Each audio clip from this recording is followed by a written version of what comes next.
Welcome to Capital Blue Cross's Common Bone Disorders presentation.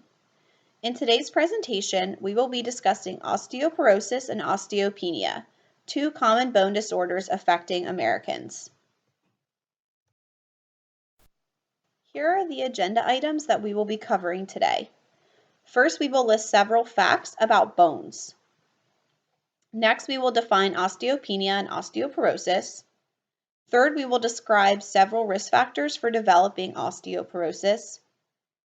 Fourth, we will list possible signs and symptoms of osteoporosis. And lastly, describe ways to prevent osteoporosis.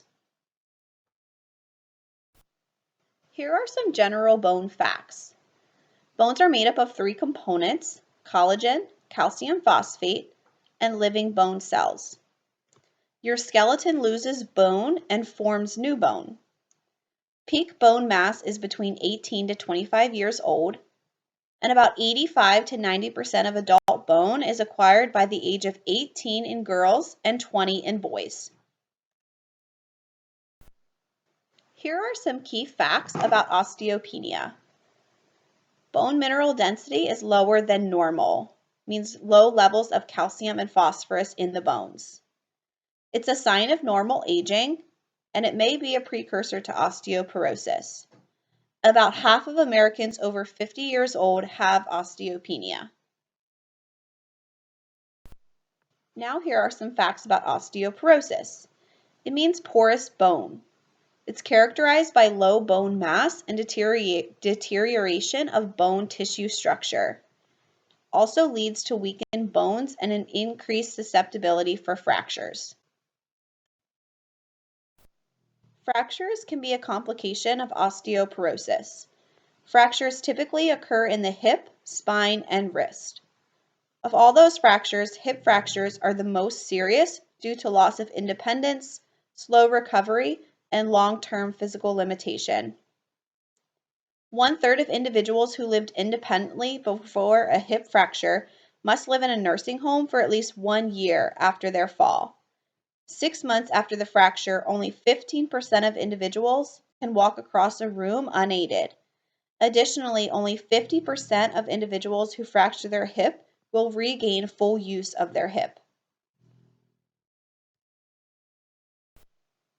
Let's test our knowledge with osteoporosis and fractures.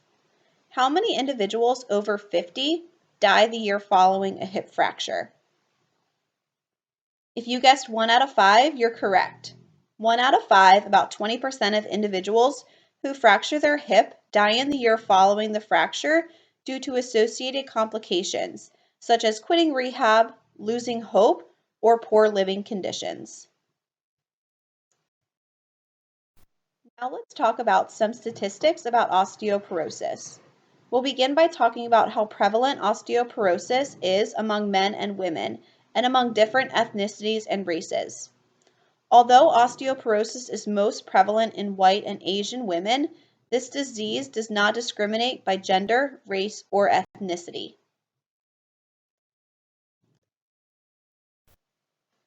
Here are some facts for women.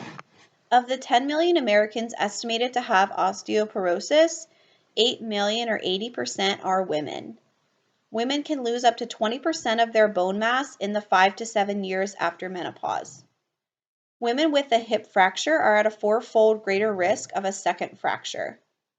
And a woman's risk of hip fracture is equal to her combined risk of breast, uterine, and ovarian cancer. Here are some facts for men.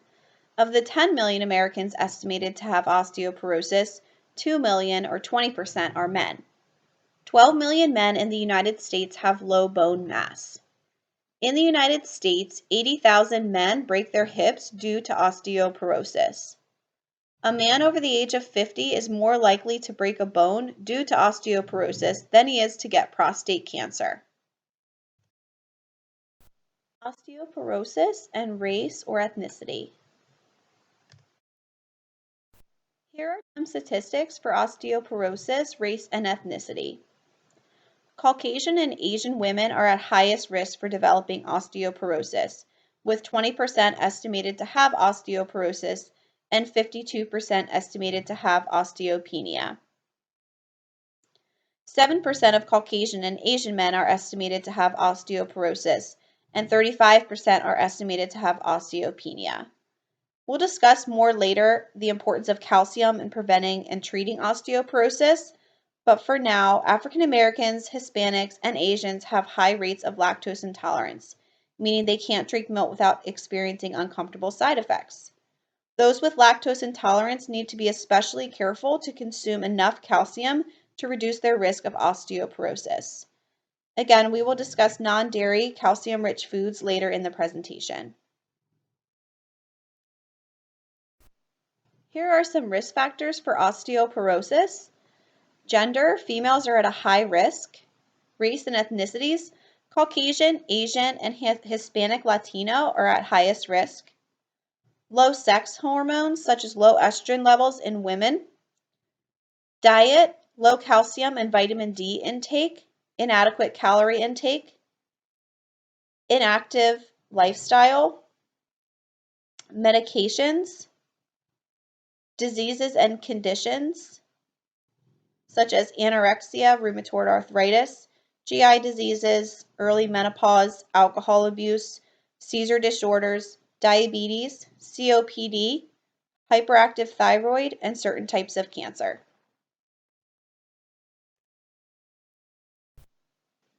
If you meet any of these criteria on the screen, you should be screened for osteoporosis. Be sure to follow your healthcare provider's recommendations for how often you should be rescreened. Here are some signs and symptoms of osteoporosis.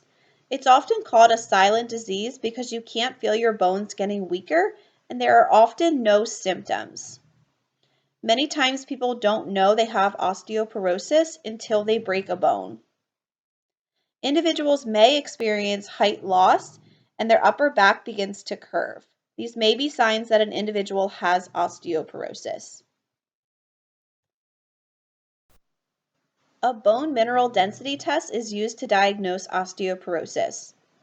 A bone mineral density test can diagnose osteoporosis, detect low bone mass before osteoporosis develops, and predict your risk of fractures. For more information on the test, contact your healthcare provider. Here are some treatment options for osteoporosis, and we'll go into each one of these into more detail in the upcoming slides. There are medications for osteoporosis. There are two different types, and both are FDA approved. They're not a cure, but they may help slow or stop the progression of osteoporosis. Be sure to consult with your healthcare provider about the medications. Nutrition is very important for osteoporosis.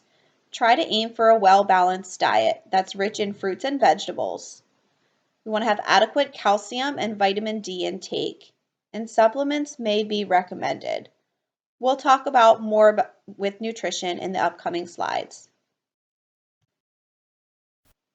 Just like nutrition, exercise is an important component of a comprehensive treatment plan for osteoporosis. Before beginning an exercise routine, consult your physician. 1/3 of all individuals over the age of 65 fall each year. Falling can have health consequences for all individuals, but those with osteoporosis are at an even higher risk of fracture due to weak bones. For that reason, preventing falls is an important part of treating osteoporosis. Many tips refer to wearing sturdy shoes with good traction, using handrails, walking in well-lit areas, and keeping walkways clear, such as removing cords, wires, and throw rugs from walkways in homes. Listed here are the National Osteoporosis Foundation's 5 steps to bone health and osteoporosis prevention.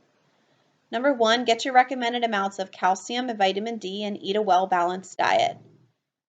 2, engage in regular exercise. 3, avoid smoke and excessive alcohol use.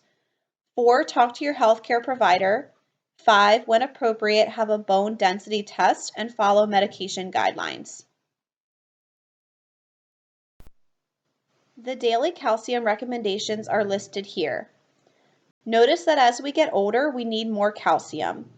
Women need to increase their calcium intake after the age of 51, and men should increase their calcium intake after the age of 70. To meet the calcium recommendation for you, it's best to eat calcium-rich foods. If you're not able to consume enough calcium through food, a supplement may be recommended. You can see here listed on the screen are some calcium-rich foods. Always remember to check the food label. 20% of the daily value equals an excellent source of calcium, and 10% of daily value equals a good source. Working side by side with calcium is vitamin D. Vitamin D helps the body better absorb calcium. Even if we're eating enough calcium but don't have enough vitamin D, our body cannot use the calcium we eat. The vitamin D recommendations are listed. The recommendations are the same for men and women but vary by age. Sources of vitamin D are sunlight and food sources that you can see here listed on the screen, such as fortified foods like milk, soy milk, nut milk, orange juice, and cereals, egg yolks, fish, and liver. Engaging in regular exercise is the second step to prevention. It's especially important to do weight-bearing exercise and muscle strengthening exercises. These exercises keep your bones strong and healthy because your bones have to handle the impact and weight of the exercise, and this strengthens them. If you're concerned about beginning an exercise routine, it's always a best idea to consult your healthcare provider before exercising. They can often refer you to a trainer or physical therapist who can make recommendations based on your needs. Next step for prevention is avoid smoking and excessive alcohol. Nicotine is toxic to bone cells. Smoking makes it harder to absorb calcium, and smoking lowers estrogen levels in women. Drinking alcohol reduces bone formation and affects your body's calcium supply. Be sure to talk to your healthcare provider about bone health. When appropriate, have a bone density test and follow medication guidelines. Here is a quick summary of the prevention steps we discussed. Remember, it's never too early and you are never too young to protect your bones. Check out these resources on capitalbluecross.com for more information.